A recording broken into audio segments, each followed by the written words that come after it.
Shabbat Shalom. This week our Torah reading brings us to the edge of the Passover story. We get God and Moses putting final plans together, and then Moses returning to Pharaoh.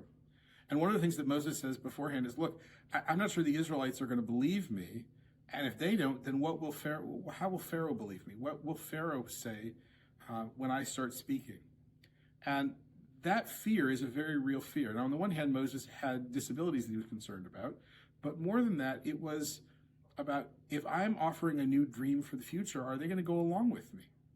And when we start to talk about making changes and doing things differently, that induces fear in all of us. We've all learned and lived that over the last year or so as we've begun to build this new unified congregation.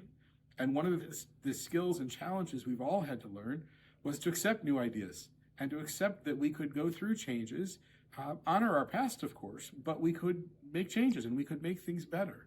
And the lesson from the Torah portion is to not be afraid of that, to be willing to do that, and to have faith that God is there and that we have the ability to go and look at a situation and say, how can we make this better? What can we do? And what do we need to do to bring others along with us? I hope you'll join us for services. This Friday evening services will be at 5th and Morewood at 6 o'clock. Saturday morning, we will all be back at 5th and Morewood. The Torah studies, there will be 2 Torah study classes, both at 8:30. One is the deep dive, and one is the weekly Torah portion. And then at 10, we will have Shabbat morning services. We hope you can join us for all of that. Next week, we're going into something a little bit different. The 4th Friday of the month is going to become a late service at 7 o'clock. So next Friday will be at 7 o'clock, again here at 5th and Morewood. And then Saturday morning, the same as this Saturday. Monday, of course, is MLK Day.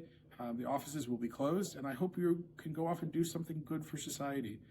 We're living in a world that is crying out for justice, and I hope you can go spend the day doing something to help bring justice to another. For now, I wish you a Shabbat of dreaming, of looking at what's possible and overcoming the fears that come naturally with that. When we allow ourselves to do that, we open up a whole new world of possibilities. And I can't wait to do that with all of you. Shabbat Shalom for now. Look forward to seeing you soon.